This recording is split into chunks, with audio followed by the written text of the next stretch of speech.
నిర్గమకాండము 37వ అధ్యాయం 1 నుండి 3 వచనాలు చదవండి. నిర్గమకాండము.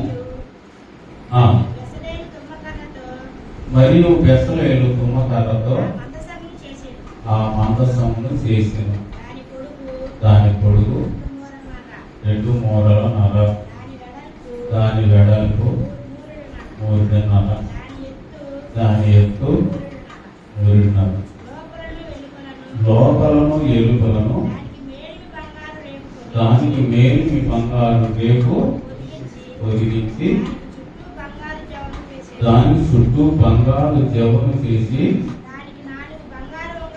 దానికి బంగారు 4 ఉంగరాలు తొడిగి మోసకర్రలను పోతపోసి మోసకర్రలాటిలో ఉంచారు.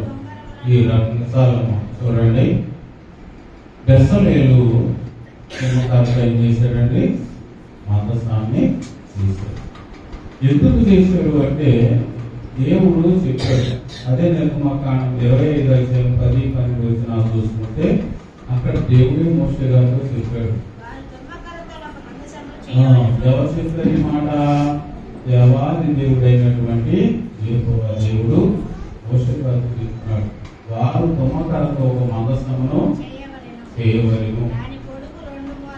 దాని పొడుగు 2 మూరన్నర, దాని ఎడల్పు 3.5, దాని ఎత్తు కూడా 3.5. దాని మీద మేలు బంగారు రేపు పొదిగించవాలని ఇక్కడ చేసినట్టుగానే అక్కడ చెప్పిన మాట మనము చదువుకుంటూ ఉన్నాం. ఈ మాట ఎవరు చెప్పారు? దేవుడు చెప్పాడు. ఎవరు చేశారు? బెసలేలు చేశారు. ఆయన చెప్పినట్టుగానే చేశారు. కనుక ప్రియులారా, లోకంలో ఎన్నో చెట్లు ఉన్నాయి, కానీ దేవుడు తుమ్మ చెట్టుని ఎందుకు ఎన్నుకున్నాడు అనే దాన్ని మనం వివరంగా కొన్ని విషయాలు తెలుసుకున్నాం. కనుక ఈ తుమ్మ చెట్టు ముళ్ళు కలిగిన చెట్టు, ఇలువ లేని చెట్టు. ఏదైనా ఇలువైన పనిముట్టు చేయాలి అంటే ఒక టేక్ కర్ణం, మధ్య కర్ణం, సింధూరం కర్ణం, ఎర్ర చందనాన్ని తెచ్చుకొని వాటితో విలువైనటువంటి వస్తువులు తీసుకుంటారు. కానీ కుంభకర్రతో విలువైన వస్తువులు చేస్తారా? చేయరు. ఏంటంటే నాగలు నొప్పుకుంటానికి నాగలు దుంపలు, మేలుకారులు, లేకపోతే ఏదో దానికి ఇటువంటి వాటికి ఉపయోగిస్తారు. కానీ అది కూడా టేకుతో కూడా సమానమైంది కానీ కాదు. అది ఇలువ తక్కువది. ఇలువ తక్కువ దానినే దేవుడు ఎన్నుకున్నాడు. ఎందుకు ఎన్నుకున్నాడో దాన్ని ఎవరైనా తర్వాత తెలుసుకుందాం. ఇది అందసము అవ్వడానికి దీనికి ఎంత శ్రమ పెట్టాడో కూడా మనం జ్ఞాపకము చేసుకోవాలి. మందసం చేశాడు అని మనం చెప్పుకున్నాం, కానీ ఆ మందసం చేయాలి అంటే ఆ కర్ణ ఏం చేయాలి? కొయ్యాలి, చెట్టు కొట్టాలి, దాన్ని కొయ్యాలి, చెక్కాలి, దాన్ని చిత్తులు కట్టాలి. దాన్ని సాగు చేసిన తర్వాత అది మందసంగా 4 కలకలుగా వచ్చి అవన్నీ అతకడానికి ఏం చేయాలి? మేకులు ఏం చేయాలండి? దేవుడు ఆ చెట్టుకి ఎంత బాధ పెట్టాడు దేవుడు. దేవుడు ఉండాలి అంటే దానికి ఎంత బాధ సహించింది ఆలోచించండి ఒకసారి. పోయబడింది, చెక్కబడింది, అది చిత్తులు కట్టబడింది, తర్వాత మేకులతో కట్టబడింది. అన్ని చేసిన తరువాత అది ఒక మందసముగా మారింది. ఆ మందసంగా మారిన తర్వాత దేవుడు దానికి ఏం చేయమన్నాడు? బంగారు రేవును పదమన్నాడా? ముందే పదమన్నాడా? ముందు పదమల్లా. మందసం చేసిన తర్వాత పదమన్నాడు. కనుక ప్రియులారా, మనం కూడా ఎట్లా మారాలి అంటే పోయపడాలి. మనందరి కొరకు దేవుడు ఏం చేశాడు? ఆయనే మందసం అన్నారు దైవజనులు. యేసు ప్రభువారే మందసం. అదేమైపోయాడు? మనందరి కోసం పోయబడ్డాడు. ఆయన దున్నబడ్డాడు, మేకులతో ఇన్ని శ్రమలు అనుభవించాడు. కనుక మరణాన్ని జయించి తిరిగి లేవగలిగాడు, మహిమ రూపాన్ని పొందగలిగాడు. ఈ శ్రమలు లేకుండా మహిమ రూపం వచ్చిందా? ఎవరికైనా ఈ లోకంలో ఎవరికైనా వచ్చినట్టు మనం చదువుకున్నామా? తిరిగి లేచిన వారు ఎవరైనా ఉన్నారా? లేదు. ఆ మహిమ రూపం పొందిన వారు ఎవరైనా ఉన్నారా? లేరు. కానీ ప్రభువు ఈ తుమ్మకరలాగా ఏం చేయబడ్డాడు? చెక్కబడ్డాడు, పోయబడ్డాడు, దున్నబడ్డాడు, వేగులతో పట్టబడ్డాడు. కనుక ఆయన అంటున్నాడు, ఆయన రూపును మీకు కద్దుటకు నా కద్దుటకు ఆయన శ్రమ పడ్డాడు. ఎవరు కదటానికండి? మన కదటానికి. మన గుణాలు, మన లక్షణాలు ఏం కాదు. మనం కష్టపడ్డాము, మన పిల్లలు కూడా కష్టపడి బాగుపడాలని మన పిల్లలకి ఎట్లా చెప్పుకుంటాము. అదే రకంగా ప్రభు కూడా ఎన్ని శ్రమలు పడి నేను తిరిగి తండ్రి దగ్గరికి వెళ్ళాను. నేను రెండు చోట్ల మీరు రెండు లాగున్నా, మీరు కూడా ఏం చేయాలి? ఇక్కడ జయించండి. జయించిన వారిని నాతో కూడా నా సింహాసనం నేను కూర్చోబెట్టుకుంటానని ప్రకటన గ్రంథంలో రాశారు. ఈ లోకంలో ఏం చేయించాలి? శ్రమలను జయించాలి. అవి ఎన్ని శ్రమలైనా, కొట్టబడే శ్రమలైనా, పోయబడే శ్రమలైనా, దున్నబడే శ్రమలైనా, నిందలైనా, అవమానములైనా ఎన్నైనా కూడా సహించగలిగితే ఈ లోకంలో అప్పుడు మనం కూడా ఏమవుతాము? మందసంగా మారిపోతాము. ఆ మందసంగా మారినప్పుడే దేవుడు మనలోకి వస్తాడు, మనలో ఉంటాడు. అంతేనంటారా? మందసం లేకుండా ఉంటానన్నాడు ఆయన. మందసంలోకి వస్తానన్నాడు. మందసం మీద కూర్చొని నేను మాట్లాడతానన్నాడు. ఆ మందసం మీద కూర్చోవాలి అంటే మందసంలో ఏముండాలి? చూడండి ఒకసారి, అదే నిర్గమకాండము 40:20 చూడండి. ఆ మందసంలో ఏం పెట్టాడో మోషే గారు.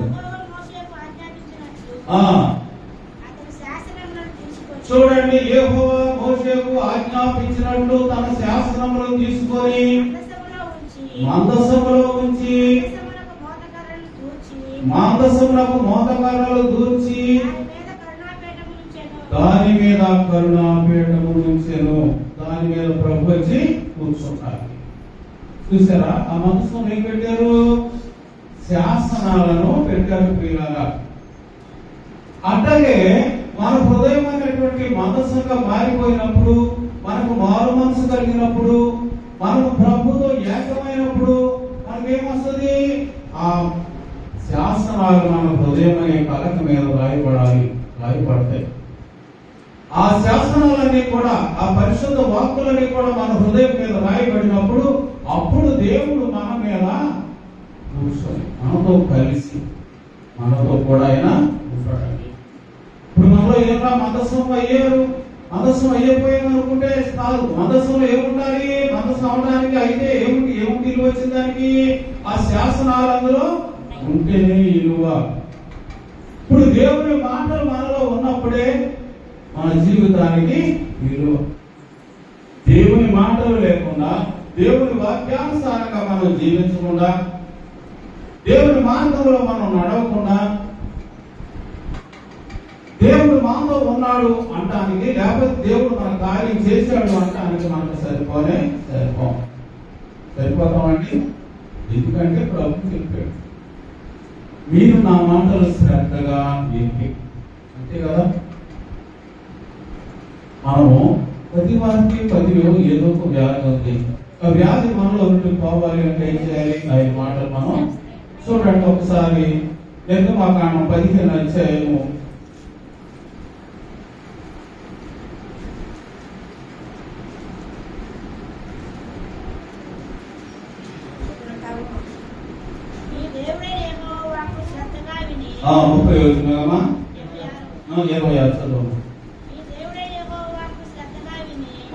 నీ దేవుడైన యెహోవా మాట శ్రద్ధగా విని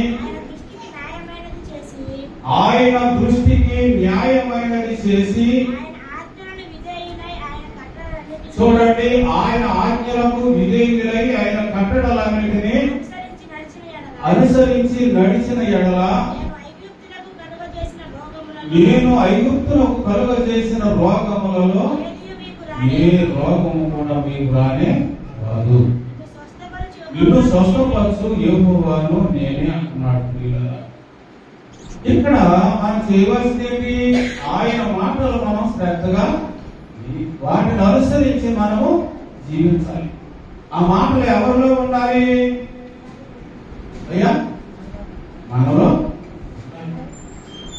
ఆ మాటల ప్రకారంగా మనము జీవించాలి. జీవించాలి అంటే ఎంతేనంటారు ఈ పుస్తకం మన ఎదురుంది కాబట్టి ఈ మాటలు మనం మన ఎదురుంది కొద్దిగా బయటకు వెళ్ళిపోతాడు. ఏం చేయాలి? ఆ మాటలు మనం మన మనసులో ఉంచుకున్నప్పుడే, మన ఎదురు ఉంచుకున్నప్పుడే. అందుకే వాక్యం నీ హృదయంలోనూ, నీ నోటిలోనూ, నీ చేతిలోనూ ఉండాలన్నారు. మన చేతిలో బైబుల్ ఉంటే సరిపోదు, అది మన హృదయంలో ఉంటే సరిపోదు, మన నోటిలో కూడా ఉండాలి. దాన్ని ఎప్పుడు మనం ధ్యానించుతూ ఉండాలి. దాన్ని ధ్యానించినప్పుడు ఆయన మార్గం తప్పి వెళ్ళడానికి మనం ఇష్టపడమే. ఎందుకంటే భయం ఉంటుంది మనలో. ఎందుకంటే మనందరం కూడా పాపం చేసి పాపానికి ఫలితమైనటువంటి వ్యాధులను మనము పొందుకుని ఉన్నాం. యొక్క వ్యాధిని పొందుకున్నాం. ఈ పాపము పోతేనే ఆ వ్యాధి పోవడానికి అవకాశము కలుగుతుంది. కాబట్టి ఈ 40 దినాల ధ్యానాల్లో ఎంతమంది మనం మారు మనసు పొందాము, ఎంతమంది మన పాపాలు ఒప్పుకున్నాము, ఎంతమంది స్వస్థత పొందాము అని మనం ఆలోచిస్తే మన మనసు మన సాక్ష్యం చెప్పుద్ది. మనం ఏమంటాం? 40 రోజులు ఉపవాసం ఉన్నానంటే మనం ఏం రోగం పోవాలని, 40 రోజులు నేను ప్రార్థన చేసినట్టే నా వ్యాధి పోలేదు అంటున్నాం. కానీ ఆయన ఆజ్ఞానుసారంగా మనం నడిచామా లేదా లేదని మనం జ్ఞాపకం చేసుకున్నామా? నేను 40 రోజులు ప్రార్థన చేసిన నాకు ఈ పని జరగలేదంటే అంటున్నాం. ఎవరి మీద? దేవుడి మీద నేను చేస్తున్నాం. కానీ మనం చేసే దానిలో ఏదైనా మార్పు కలిగిందా? మారు మనసు కలిగినప్పుడే మనకు రక్షణ వస్తుంది. మారు మనసు లేకుండా రక్షణ రాదు. కాబట్టి ప్రభువే మారు మనసు మార్గాన్ని మనకి చూపించాడు. ఆ తుమ్మకాలను తెచ్చి, పలికిరాని కారణం తెచ్చి దాన్ని ఏం చేశారు? చెప్పి ఎంత చేయబడిందో అదే విధముగా దున్నపడ్డాడు ఆయన, కోయపడ్డాడు, దేవులతో ఎందరూ అవమానములు భరించారు, శ్రమలను అనుభవించారు, అన్నీ చేసి ఆయన మనకు దారిని చూపించాడు. ఈ దారిలో మీరు నడుపుతుండవాలి. ఆ దారిలో మనం నడిచినప్పుడు, ఆయన మార్గం మనలో ఉన్నప్పుడు మనకి ఏం వ్యాధి రాదండి. వచ్చినది మనలో ఉండనే ఉండదు కదా, ఉండదు. కాబట్టి మనము చేయవలసింది ఏంటి? ఆయన ప్రార్థన చేయటం కాదు, ఆయన ఆజ్ఞలు అనుసరించి జీవించడం. ఎన్నో శ్రమలు వస్తాయండి ఆయన మార్గంలో నడవాలంటే. అదే ఇది బాగా కదా, ఆయన రావాలి అంటే ఎంత శ్రమ పడింది, ఈ ముందు ఎంత శ్రమ పడింది, అనేక శ్రమలు పడితే ఒక ఆకారం అనేది ఏర్పడింది. అదే విధంగా మనం కూడా కొన్ని శ్రమలు పడినప్పుడే దేవుడిలోకి మనం రాగలుగుతాము, దేవుడి మార్గంలో జీవించగలుగుతాం. అంతే భక్తులు అంటున్నారు, శ్రమలు అంటారు శ్రమ ఆత్మకు శ్రమగా, శ్రమంలోని దేవుడు మనకు కనపడతాడని. అందుకే వేస్తున్న గారు కూడా ఒకసారి పాట, ఇంతగా నన్ను ప్రేమించినది నీ రూపము నాలో చూపించుదగా, ఇంతగా నన్ను ప్రేమించినది నీ రూపము నాలో చూపించుదగా. ఇది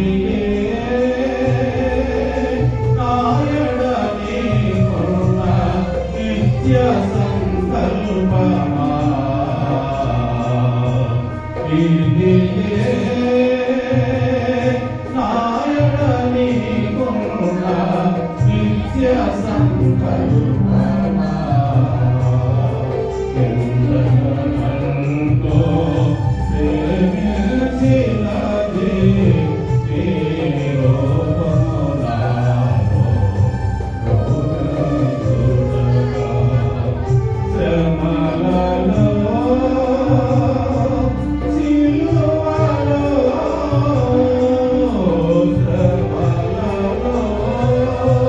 సిలువలో మీరు గుణలిగినదా,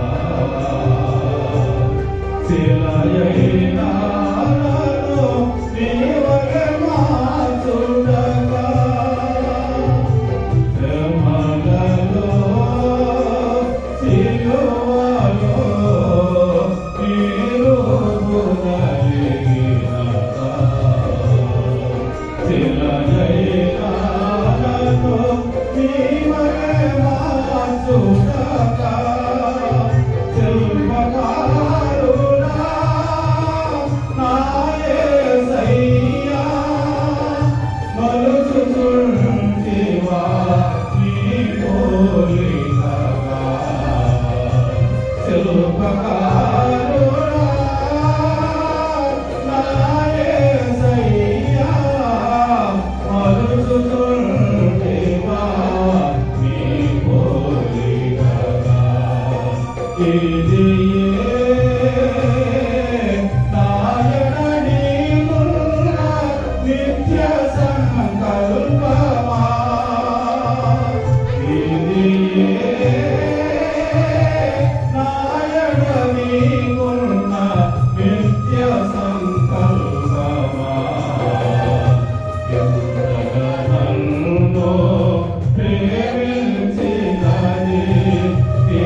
మనకు రావాలి అంటే ఆయన నలగొట్టబడినట్లు మనం కూడా మన హృదయాన్ని నలగొట్టుకోవాలి. అప్పుడే ఆయన రూపాన్ని మనము అదుపుకోగలుగుతాం. అందుకే దైవజనం అన్నట్టు నా రూప లావణ్యమును నీ రూప లావణ్యములను నా రక్తము ప్రతి నిమిషము కూడా మీలో ధారగా ప్రవహిస్తున్నారు. ఆయన రక్తం మనలో ధారగా ప్రవహించడం కోసమే ఆ దారలు మనకు ఒడిగించారు. కర్రైనటువంటి మనం పనికిరాని మనలను ఆయన ఎదుర్కొని ఆయన ఏం కోరుకుంటున్నాడు? నీలో నా మాటలు అప్పుడు నీతో నేను సహవాసము చేస్తాను. ఆయనతో సహవాసం చేయాలంటే ఆయన మాదిరి మనలో కూడా ఆయన మాటలు ఉండాలండి. ఒకటే ఆయన చెప్పినటువంటి ఆజ్ఞలు మనలో ఉంటే తప్పకుండా దేవుడు మనతోనే ఉంటాడు. అప్పుడు మనల్ని ఏమి చేయడానికి అవకాశం ఉండదండి.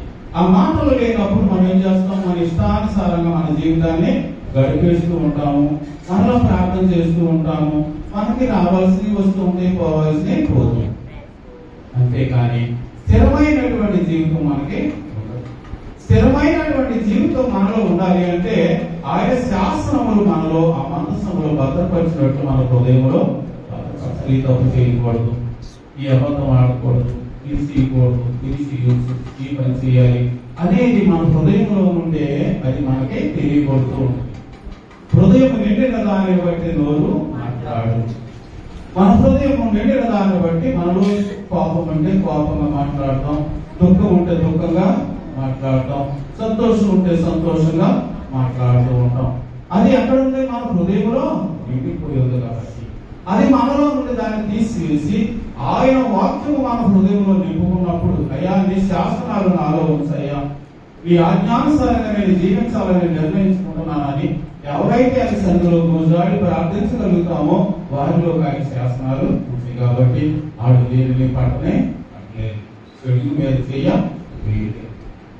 కనుక అటువంటిది కావాలి అంటే మనం ఎవరు ఉండాలి? మనం ఎవరు మన పక్కన ఒక మనిషి ఉన్నాడు అనుకోండి, ఆ మనిషి చూస్తున్నాక మనం ఏదైనా తప్పు చేయగలమా? ఎవరైనా తీసుకోగలమా? ఎందుకంటే ఆ మనిషి చూస్తున్నాడు. కానీ ఆ మనిషి లేనప్పుడు మనం అది చేస్తాం. కానీ అదే విధంగా ప్రభు వాక్యం మనలో ఉంటే మనం తప్పు చేస్తామా? ఎందుకంటే ప్రభు చూస్తున్నాడు. వీళ్ళు ఎవరు చూడకపోయినా ఆయన చూస్తాడండి. మనం ఎంతమంది కన్నులు కప్పినా ఆయన కన్నులు కప్పగలమా? చూసుకుంటున్నాడు. వీళ్ళు నన్ను బట్టి రాగిస్తారు, నా ముందు నువ్వు నా వెనక ఆవరించి నా హృదయంలోని మాట నేను కూర్చోవడం తెలుసు, నేను లేవడం కూడా నీకు తెలుసు. నా హృదయంలోని మాట నాలుగు రాగని గ్రంథంలో రాయపడుతున్నాను. ఆయన మాట్లాడుతున్నాడు, చూస్తున్నాడు. కాబట్టి మన హృదయంలో ఏముండాలి? ఆయన శాసనాలు ఉంటే మనం అడిగిన ప్రతిదీ కూడా ఆయన మనకి సమకూరుస్తాడు. కాబట్టి ప్రియులారా, ఈ మనస్సము అవ్వాలి అంటే ఏం చేయాలి? ఇప్పుడు ఏం తెలుసుకున్నాం? మనం కూడా చెక్కబడాలి అంటే ఈ లోకంలో అన్నింటికి లోపడాలి. ఎవరేమన్నా దూషించినా కోసినా, అందుకే భక్తులైన వారు రక్తాలతో పోయిపడ్డారండి. పోయిపడలేదా? వాళ్ళు అగ్నితో కాసపడ్డారు. ఎందుకు? దేవుడి రాజ్యంలోకి ఆయన చూడాలి. శాసనాలు అనుసరించి జీవించారు కనుక మీతో చాలాసార్లు చెప్పారు. ఆ శాసనాల్లో ఒక చిన్న శాసనం ఏంటంటే పంది మాంసము అని చెప్పాడు కదండి. ఇంకా కాణంలో ఏమన్నాడు? ఎవరు చేస్తూ దగ్గర సీలిన దాన్ని మనము తెరవచ్చు, దగ్గర సీలి ఎవరు వేయిన దాన్ని మనము తెరకూడదని అక్కడ శాసనం. దగ్గర చీలతాయి పందికి, కానీ ఎవరు వేస్తుందా? వేయి. కాబట్టి దాని మాంసము తినకూడదు, అది విశుద్ధం, పరిశుద్ధము. ఆ మాంసము నేను తినను అన్నందుకు నలుగురు కుమారులను తల్లిని కూడా మెడలు కోసి సంతేసుకుంటున్నారు. అది చిన్న శాస్త్రం, ఒక మాట కోసం వాళ్ళ ప్రాణాలు మనం అర్పించగలుగుతున్నామా? ఒక మాట కోసం మనం ఏదైనా చేయగలుగుతున్నామా? మనకి ఏమవుతుంది? మంచి సంసారం చేసుకోవచ్చు అనుకుంటున్నాం, ఇది ఒక తప్ప అనుకుంటున్నాం. కానీ ఆయన ఏమంటున్నాడు? ఆకాశం అందే కానీ, భూమి అందే కానీ, భూమి కింద ఉన్న నీటి అందే కానీ దేవుని రూపంలో మీరు చేసుకోవాలి. దానికి మీరు సాగిలం ఎక్కడికి దీనికి ఇదే ధనం పెట్టుకుంటే పాపం అనుకున్నామా? ఆయన పరిశుద్ధుడు, ఆయన ఎక్కడున్నాడు? మన హృదయంలోనే ఉండాలి. అంతేకాని మన ఎదురైన చూడగలమా? చూడలేము కనుక మన హృదయంలో ఆయన భద్రపరుచుకుంటే సాగాలి. మనం ఎక్కడికి మనం వెళ్ళిన అవసరం లేదు. ఆయన నిత్యం మనతోనే మాట్లాడుకుంటాడు, మనకు కావాల్సినవి కూడా చేస్తూ ఉంటాడు, మనకు అవసరమైన మాటలు చెబుతూ ఉంటాడు. కనుక మనం కూడా ఏమైపోవాలి? మందస్సముగా మార్చబడాలి. మార్చబడాలంటే నిందలు పొందినా, అవమానాలు పొందినా, దెబ్బలు తగిలినా ఏం చేయకూడదు? తప్పు చేయకూడదు. అమ్మో నాకు బాధ వచ్చేసింది, నన్ను వేగుతో కొడుతున్నారు అందా చెక్క అనలా. నన్ను చిందు పెట్టి తోముతున్నారు అందా చెక్క అనలా. నన్ను కోసారు గొడ్డలతో కొట్టారు అని అందా అనలా. అన్నింటినీ సహించింది కనుక అది మందస్సంగా ఏర్పడబడింది.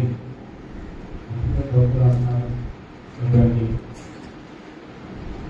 క్రైస్తవుండా కదలి రావయ్యా, ఈ కలుషాములకుని సిలువ శక్తిని సాటవేమయ్యా, ఎండవానాలనియు దడచి ఎంతగానము మూలనొద్దు, ఎండవానాలనియు దడచి ఎంతగానము మూలనొద్దు, కండలను ప్రేమించువేమన్నా,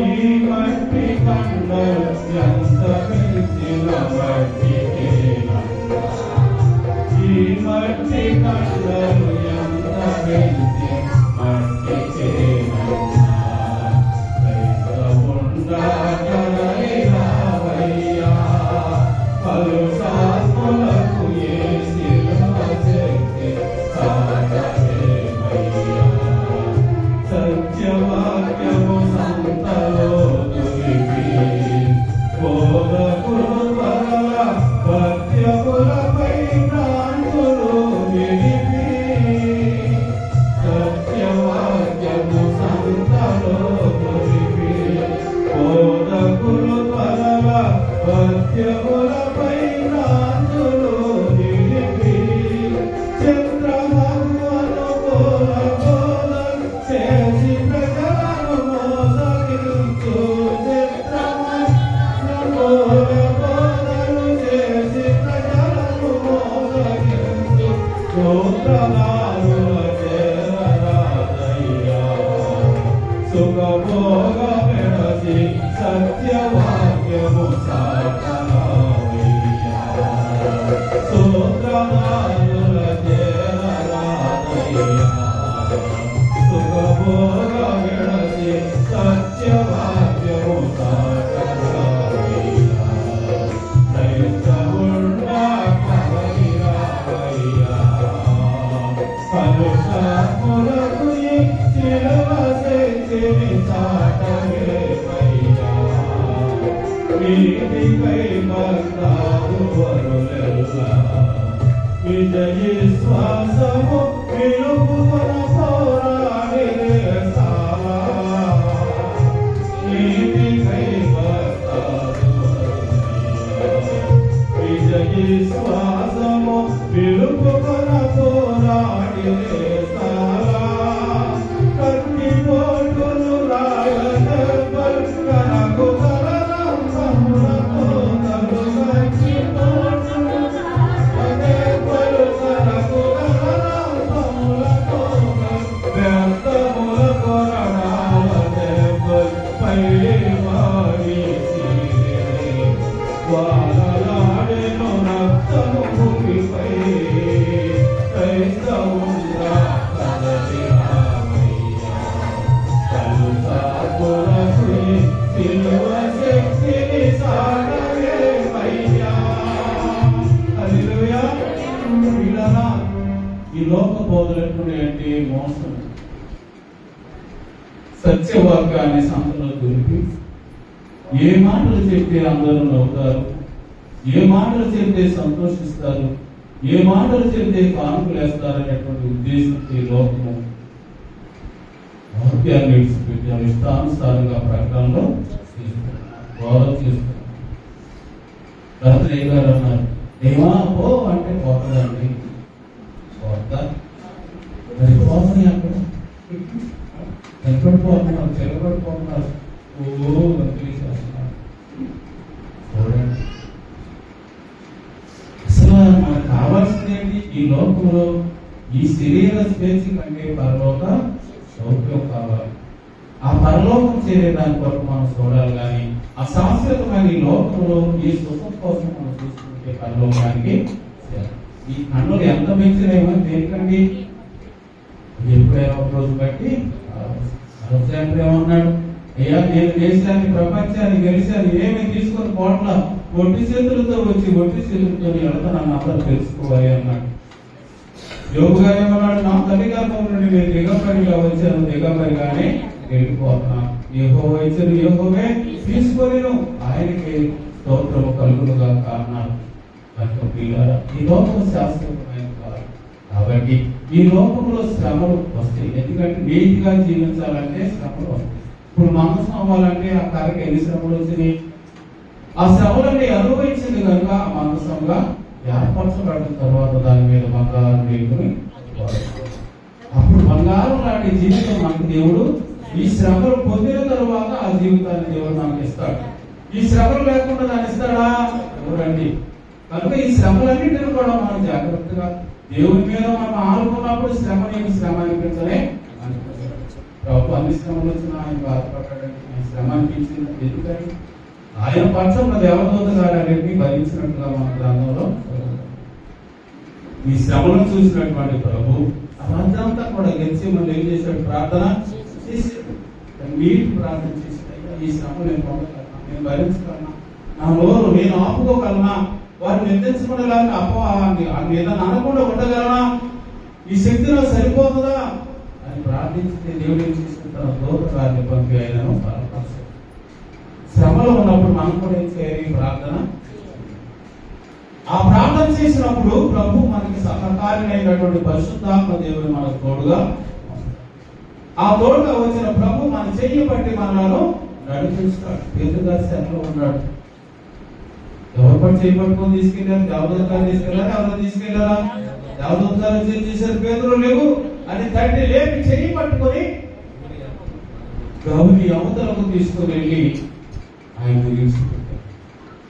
అట్లాగే నీవైనా నేనైనా శ్రమలో ఉన్నప్పుడు ప్రభు మీద మనం ఆనుకోవాలి. ప్రజల మీద ఆనుకుంటే మనం ఎలా తీసుకెళ్తారండి? అప్పుడు మనం తీసుకెళ్ళి వినిపించగలరా? ఆ సంఘం ప్రార్థన చేయగలిగేది కానీ వారు తీసుకెళ్ళడానికి లేదు. శక్తి ఉందా? లేదు. అట్లాగే శక్తివంతుడైనటువంటి దేవుని మీద మనం ఆనుకొని జీవించాలి. ఎన్ని శ్రమలైన మనం ఏమి చేయబడినటువంటి ధైర్యంతో మనం ముందుకు సాగాలనుకుంటారా? అదే విధంగా ఈ ధూప వేదికను కూడా ఆయన ఏం చేశాడు? చూడండి ఒకసారి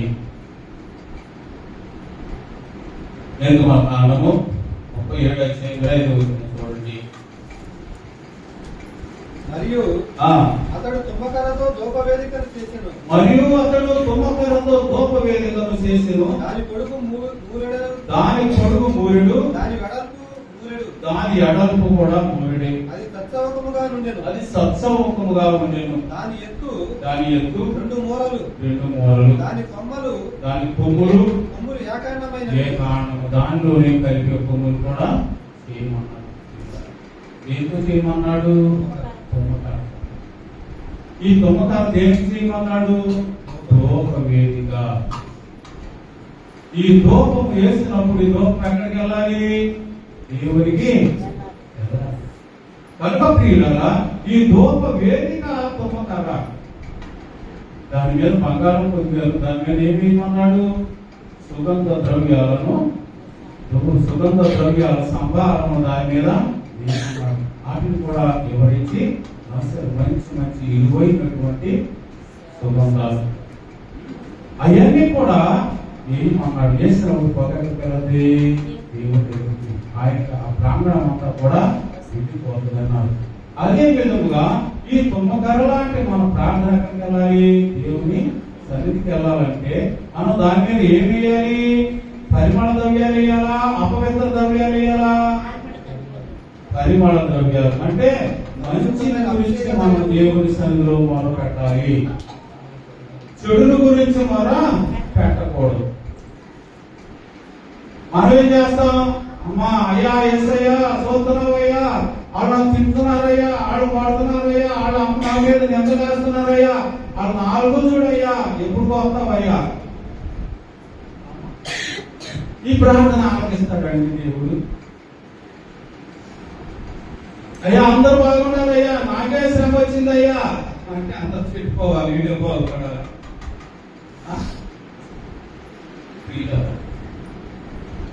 శ్రమను ఉపకారం అన్నారు కాబట్టి అయ్యా ఈ శ్రమ నా నుండి తొలగించు అని మన కోసం చేయాలి.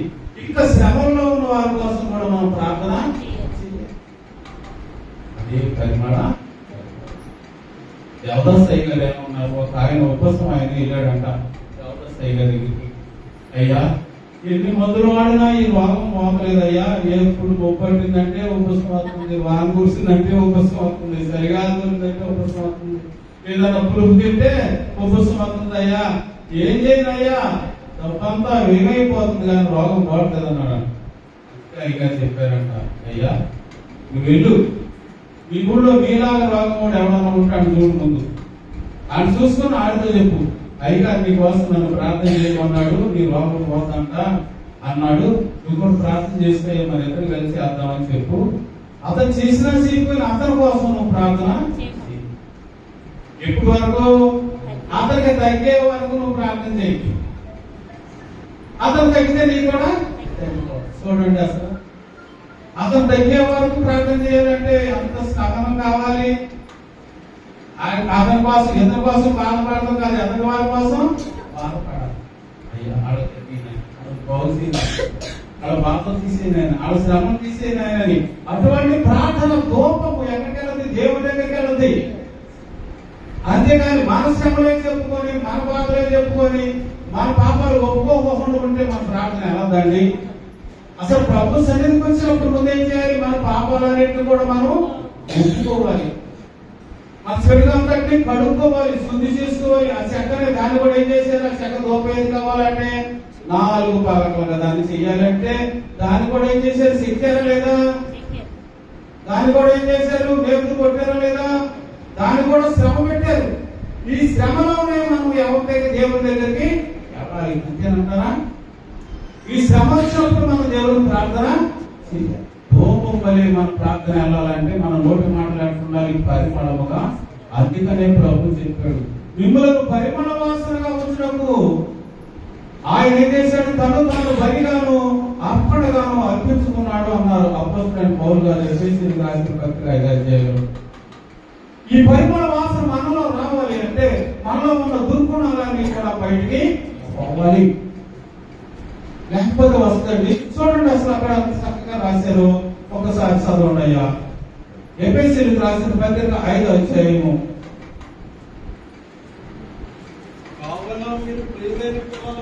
చూడండి దేవుని యొక్క కోరిక ఏంటండి?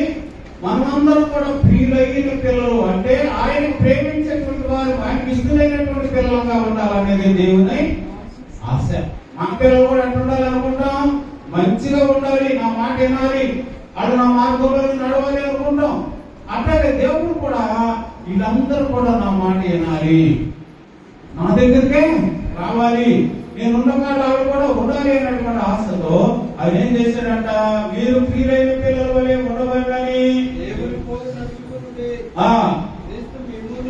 ఎవరు పోలండి? దేవుని పోలి నడుచుకోనండి. క్రీస్తు మీ కోసము మిమ్మల్ని ప్రేమించి మిమ్మల్ని అందరూ కూడా పరిమళ వాసనగా ఉండుటకు మన కొరకు తను తాను దేవునికి అర్పణగాను బలిగాను అర్పించుకోలేను. ఏం చేసుకున్నాడండి ఆయన?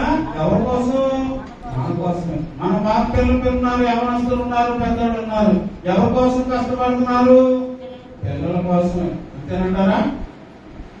వాళ్ళ కోసం అయిపోయింది, వాళ్ళ జీవితము సగానికి వచ్చేసింది. ఇప్పుడు ఎవరి కోసం కష్టపడాలి? బిడ్డలు. ఎందుకంటే వాళ్ళు కూడా మనలాగా మన వారు, మనకంటే గొప్పవారు అవ్వాలి.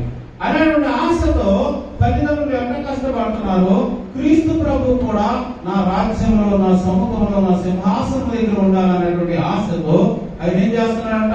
తను తాను బలిగా, ఒక మేక బలి అర్పణగా, అది ఆ దహన బలి పీఠం మీద పెట్టి అగ్నితో కాల్చినట్లు ఆయనను అయితే మనం ఇప్పుడు ఏం తీసేయాలంటే ఆ వాసన రావాలంటే ప్రభులు ఏమని మంచి లక్షణాలు ఉన్నాయి, చెడ్డ లక్షణాలు ఉన్నాయా? మంచి లక్షణాలు ఉన్నాయి. ఆ మంచి లక్షణాలు మనలోకి రావాలి అంటే మనలో ఉన్నటువంటి చెడ్డ లక్షణాలన్నీ కూడా పోవాలి. చూడండి చదువయ్యా, మనం కూడా ఎట్లుండాలంట? ప్రేమమూర్తి ప్రభు కనుక మనం అందరి ఎడల ప్రేమ కలిగి ఉండాలి.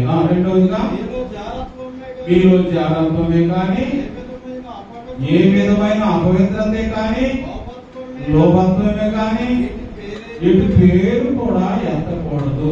దేవుడు మనతో ఉండాలి అంటే, దేవుని ఆజ్ఞలు మనలో ఉండాలి అంటే వీటినన్నింటిని బయటికి తోసేయాలి. మన ఇంట్లో పుడుతుందండి, ఇప్పుడు ఎదురులేని పుట్టుకుంటూ అవి మురిగిపోతా ఉండే, అందులో చేపెట్టగానే ఏమొస్తుంది? గురువాసన, పురువాసన వస్తుందా? మరి అది ఇంట్లోనే పెట్టుకొని నా ఇల్లు శుభ్రంగా ఉండాలంటే ఎట్లా వస్తుందండి? ఏ వాసన వస్తుంది?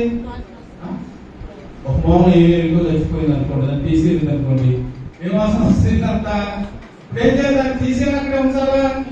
తీసేయాలి. అంటే మనలో దుర్గుణాన్ని తీసేసినప్పుడు మనలో ఏమొస్తుంది? మంచి వాసన రావడానికి అవకాశం కలుగుతుంది.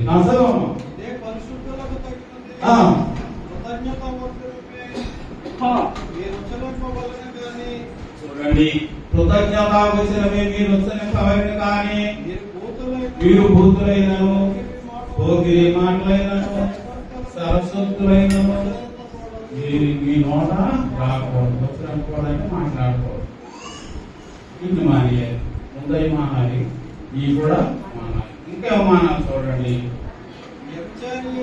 వ్యభిచారి అయినను, అపవిత్రుడైనను, విగ్రహారాధికుడైనను, లోబి అయినను, క్రీస్తు యొక్కయు దేవుని యొక్కయు రాజ్యంలో కొత్తదాడు ఆడాడు. వీటినన్నింటినీ మనలోనే ఉంచుకొని ప్రభువా ప్రభువా ప్రభువా అంటే మనం పరలోకం చేరుకుంటామండి. ఇప్పుడు మన దూపం ఎట్లా ఉండాలి? వీటినన్నింటినీ తీసేస్తే అప్పుడు మంచి లక్షణాలు మనలోకి ప్రేమ, శారీరము, దీనత్వము, దయాళత్వము, అదే ఆశా నిగ్రహము, విశ్వాసము, ఈ ప్రేమ మనలో నింపబడుతుంది. అవి మనలో ఉన్నప్పుడు మనం ప్రార్థన చేసినప్పుడు మన ప్రార్థన దూపం వలె దేవుని సన్నిధికి చేరుకుంటుందండి. ఇప్పుడు ఈ మానసంలో, ఈ దూప వేదికలో ఏమన్నాడు? పాత్రలో ఏమేమన్నాడంటే మంచి దూపము, సుగంధ ద్రవ్యాలను దూపము ఏమన్నాడు? అదే విధంగా మనం ప్రార్థన అంటూ ఉండాలి. అందరి కొరకు, అందరి బాధల కొరకు దేవదస్తగా చెప్పినట్టు ఆ అబ్బాయికి లోకం పోయేదానికి ఉపసం అంతా కూడా పోయింది అంటాడు. సంతోషంగా వచ్చేసి అయ్యా నా ఉపసం పోయింది, ఆ అబ్బాయి కూడా పోయిందండి, నేనే ప్రార్థన చేశాను. ఎంత ధైర్యం వచ్చిందండి? నేనే ప్రార్థన చేసే అబ్బాయికి మనుషులు పోయా నాకంటే అన్నారంటే. మరి అట్లాగే మనం ఏం చేయాలి? ఎదటి వారి మేలు కోరితే దేవుడు మన మేలు మాట్లాడండి. ఎదటి వారికి మనం కీడు చేయాలనుకుంటే దేవుడు మనకి కీడు చేస్తాడు. కాబట్టి ఇది ప్రతి ఒక్కరు కూడా గుర్తుంచుకోవాలి. ఈ దూప వేదిక వేసేటువంటి దూపం ఎట్లా ఉండాలంటే పరిమళ ద్రవ్యాల దూపము, అది దేవుని సన్నిధికి ఈ కర్రేది తుమ్మకర్రే, ఇది కూడా తుమ్మకర్రే. ఈ తుమ్మకర్ర లాంటి వారిని మనం అందరం కూడా పనికిరాని వారమే కదండి, పనికొచ్చే వారివా? తెలుగు చెట్లు కాదు, మనం మరి ఒలివ చెట్లు కాదు, అంజూరపు చెట్లు కాదు, మరి ద్రాక్ష చెట్లు అసలే కాదు. ఈ ముడపోతే పనిదానికి ముందు ఉంటుందంట, తర్వాత చెప్పుకుందాం దాని విషయాన్ని కూడా. అయితే ఇక్కడ మూడవదిగా ఏంటి కావాలి? అక్కడ దూప వేదికతో పాటుగా దీపవృక్షం కావాలి. ఏం కావాలండి? దీపవృక్షం. ఆయన సన్నిధిలో ఎప్పుడు ఎలుగుతూ ఉన్న ఎలుగు కావాలి. ఈ ఎరుగు అంటే ఏంటి? ఆ ఎరుగు రావడానికి ఏం చేయాలి? ఆ దీపవృక్షం అవడానికి ఏం చేయాలి? అది అచ్చంగా బంగారంతో చేశారండి. దానికి తుమ్మకర లేదు, ఏ కర్ర లేదు, అచ్చమైన మేలిమి బంగారంతో చేశారు. మేలిమి బంగారం దీపవృక్షం అవ్వాలంటే ఏం చేయాలి? దాన్ని కరిగించాలి. కరిగించాలి వద్దా? దాని శుద్ధితో పట్టాలి. దానికి కావలసినటువంటి రూపాన్ని సరే. అట్లా మన జీవితం ఎట్లా ఉండాలి? కరిగి బంగారం కరిగినట్టు మనం కూడా అందుకే దైవజనులు అన్నారు, కరిగినను గాని పసిడి గిల కాంతి రాదు, తరచినను గాని పాలలో వెన్న తరలి రాదు, కష్టముందనిదే తన శిష్టుతాడు.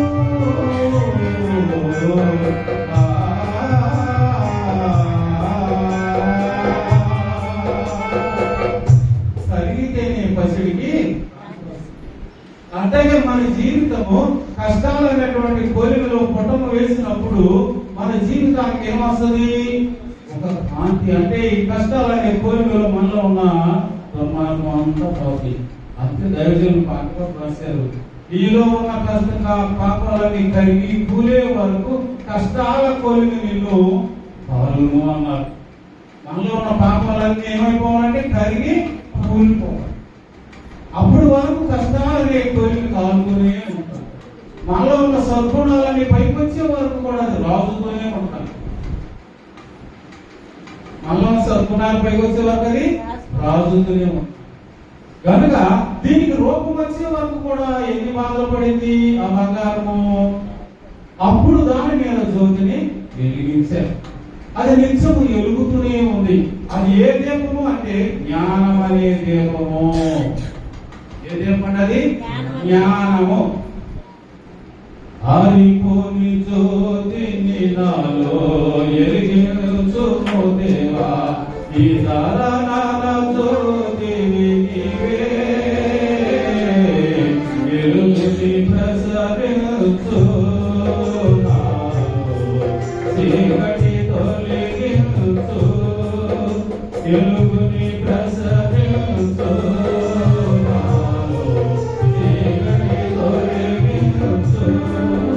జ్ఞానమనే సంపదను మనుజులకు సంగీతివి, జ్ఞానమనే సంపదను మనుజులకు సంగీతివి, నీవు లేని జీవితం జీవించుట వ్యర్థము, నీవు లేని జీవితం జీవించుట వ్యర్థము. ఆరిపోని జ్యోతిని నాలో వెలిగించుము దేవా, ఈ తారనాల జ్యోతివి నీవే వెలుగుని ప్రసరించు నాలో, చీకటి తొలగించు. ఈ జ్యోతి మనలో వెలిగినప్పుడు ఏమవుతుంది? చీకటి అంతా కూడా తొలగిపోతుంది. ఈ పాపము పోయినప్పుడు ఈ జ్యోతి వెలిగితే, ఈ జ్యోతి ఎలుగుకు ఏదైనా వస్తుంది, ఏ పురుగు రాదు. వస్తే ఏమైపోతుంది? కాలిపోతుంది. ఆ చెడుకు మనలోకి వెళ్ళిపోయిన తర్వాత దేవుడు మనలో ఏం వెలిగిస్తాడు? జ్యోతి వెలిగిస్తాడు. ఈ ధూపముతో మన పాపాన్ని ఒప్పుకొని పెట్టాలి. మంచి పరిమళ వాసనగా మారితే అప్పుడు మనలోకి జ్యోతి, ఈ జ్ఞానం వస్తుంది. ఆయన వెలిగించడానికి కూడా ఆరిపోతుందా? ఆరిపోతుంది. దేశంలో రాష్ట్రమని ఆరిపోదులే నీవు వెలిగించిన దీపము, సుడిగాలిలోనైనా జడివానలోనైనా, సుడిగాలిలోనైనా జడివానలోనైనా ఆరిపోదులే నీవు వెలిగించిన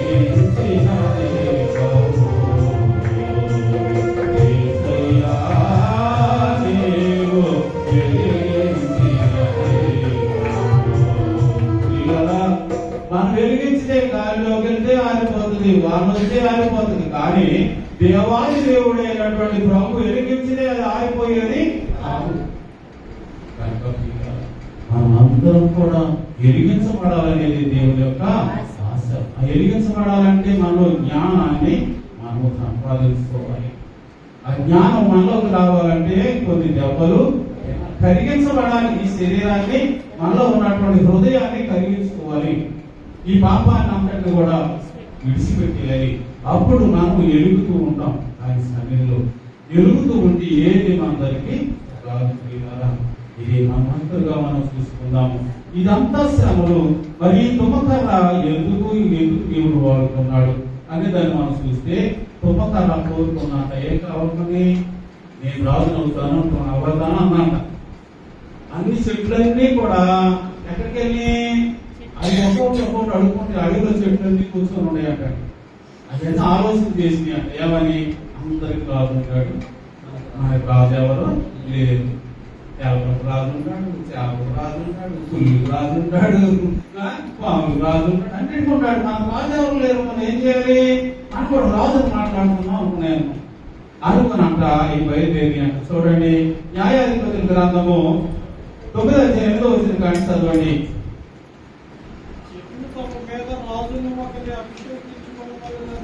చూడండి, చెట్టు తమ మీద ఒక రాజుని అభిషేకించుకున్న వారిని మనస్సు కలిగి బయలుదేరి మమ్మల్ని యాలమని ఒలీవ చెట్టు యొద్దకు వెళ్ళాను. హల్లెలూయా.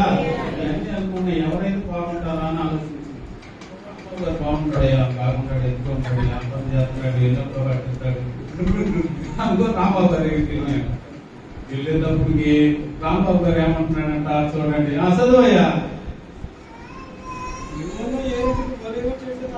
అయ్యా, మమ్మల్ని ఏరు, నువ్వు నీవంతా మాకు ప్రెసిడెంట్ అయిపోయి ఊళ్ళో అది వీళ్ళందరూ కూడా వెళ్ళి ఎవరిని అడిగారు, ఒక ఆయన అడిగారు. ఆయన ఏమంటున్నాడు,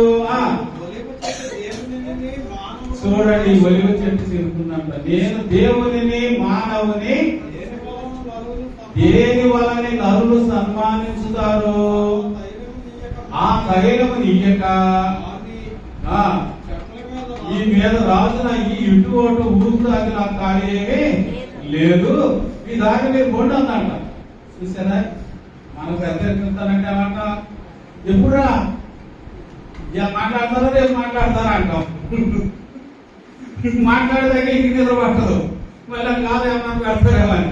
కానీ ఆ చెట్టు ఏం చెప్తుంది, నేను రాజులను దేవుని దేని వలన సన్మానించుతారు మానవులు, అటువంటి లోన్ ఇవ్వకుండా నేను మీ మీద అధికారులు ఇటువంటి ఊపుతారు నాకు ఖాళీ ఏమీ లేదు.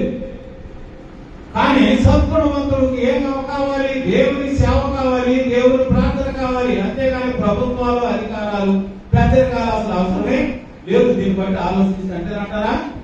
చూడండి, మళ్ళీ ఇంకో చెట్టు దగ్గరికి వెళ్ళి చూడండి, చదువయ్యా. అప్పుడు చెట్లు నీవు వచ్చి మమ్మల్ని యావమని అంజూరపు చెట్టును అడుగగా, అంజూరపు చెట్టు మీ మీద రాజునై ఉండి ఇటువంటి ఊరుటకు నాకు ఖాళీ ఏమీ లేదు. నేనేం చేయాలి, నా మాధుర్యమైనటువంటి పడవ చేత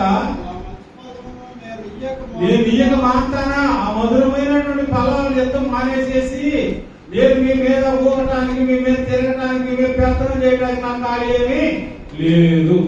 ఎందుకంటే మంచి పని చేసుకునే వాళ్ళకి పెత్తనాల మీద ఆశ ఉంటుందండి.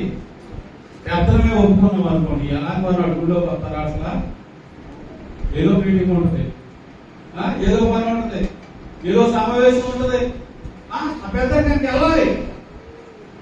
ఈ పెత్తనం లేకపోతే మధురమైనటువంటి సమయాన్ని నేను పాదాలు చెత్తగడడానికి మనకు అవకాశము వస్తున్నాడు. కనుక వాటిని ఏం చేయాలి, విసర్జించాలి. ఏమంటనే మధురమైన నా ఫలాలను మనుషులు తీసుకోకుండా మీ మీద నేను ఊళ్ళు ఆడటానికి నాకు ఇష్టమేమి లేదు అంటుంది. చూడండి, చదువు ఇంకోటి. అటు తర్వాత చెట్లు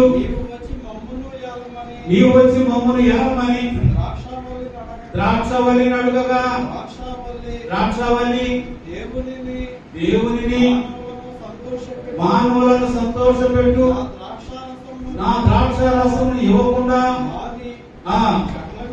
నీ మీద రాజునై నేను మోగడానికి నాకు ఓపిక లేదు. ఇప్పుడు దీన్ని బట్టి మనం ఏం ఆలోచించాలి? పెద్దరికి కోరుకోవాలా, పెద్దరికి కోల్పోవాలా? అమ్మా, పెద్దరికి ఉంటే దేవునికి దూరం అయిపోతామండి. దేవునికి ఇష్టలుగా ఉండాలంటే అవి అక్కర్లా, దేవునికి ఇష్టలుగా నువ్వు జీవించడానికి ప్రయత్నం చేయి. అవి అప్పుడు అన్ని కలిసి ముళ్ళ పొద దగ్గరికి వెళ్ళి అంటండి, చదువయ్యా. అప్పుడు చెట్లన్నీ నీవు వచ్చి మమ్మల్ని యావమని ముళ్ళ పొద యొక్క మనవి చేయగా, ఆ ముళ్ళ పొద మీరు నిజంగా నన్ను రాజు జాతరకు వచ్చారా, మోసం జాతరకు వచ్చారా? మోసం జాతరకు వచ్చారా, రాజు జాతరకు వచ్చారా అని అడిగినాను. అడిగితే ఆ చెట్లు చెప్తున్నా, అమ్మలో నేను కాదు మన రాజు చేయడానికే వచ్చి నా మాట మీరు వినాలి, నా మాట మీరు వినాల్సిందే. చూడండి ఏమంటుంది, చదిపోయా.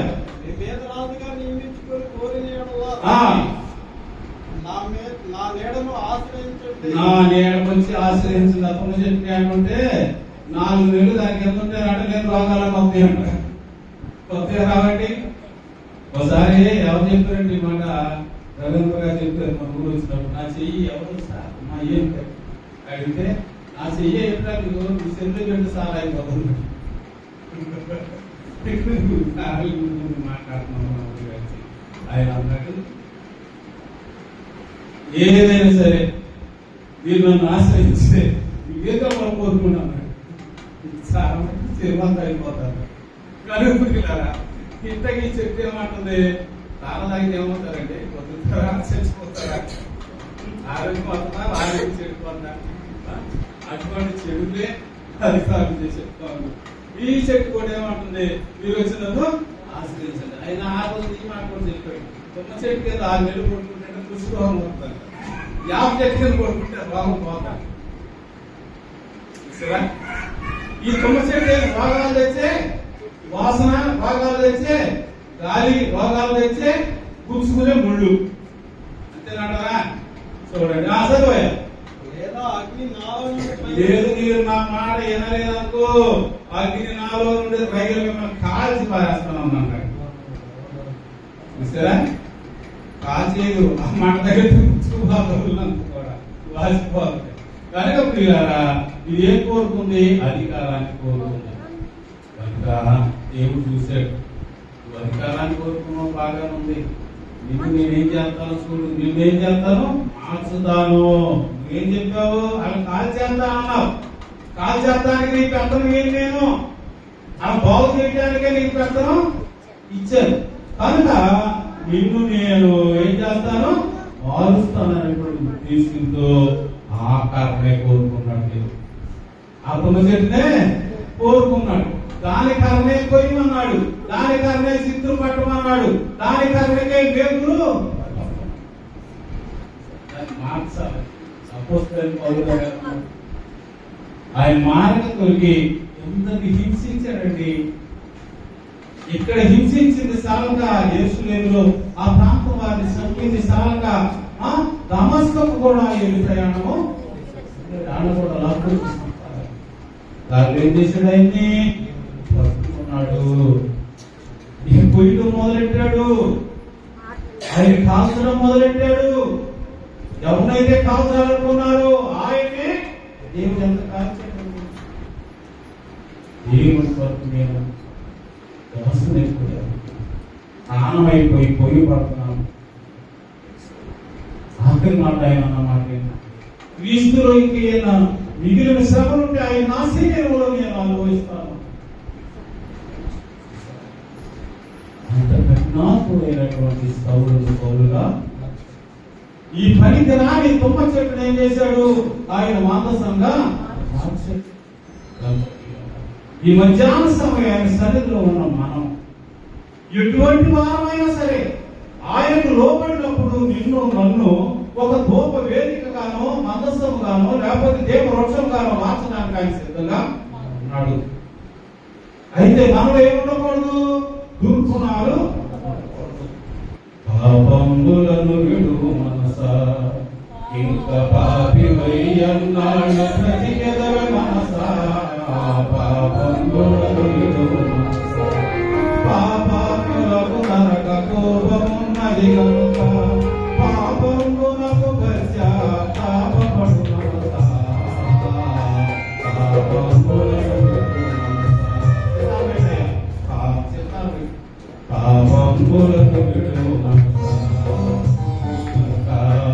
పాపివై అన్నాడు బ్రతికెదవే మనసా. పాపములకు పాపాత్ములకు నరకటోపమున్నది. పాపములకు పశ్చాత్తాపపడు పాపములను విడు మనసా. ఆపద మొక్కులు విను మనసా. నరక పాపజాలుడు లేదు అధిగనవి మనసా. ఆపద మొక్కులు విను మనసా. నరక పాపజాలుడు లేదు అధిగనవి మనసా. పాపములను విడు మనసా. ఇంకా పాపివై అన్నాడు బ్రతికెదవే మనసా.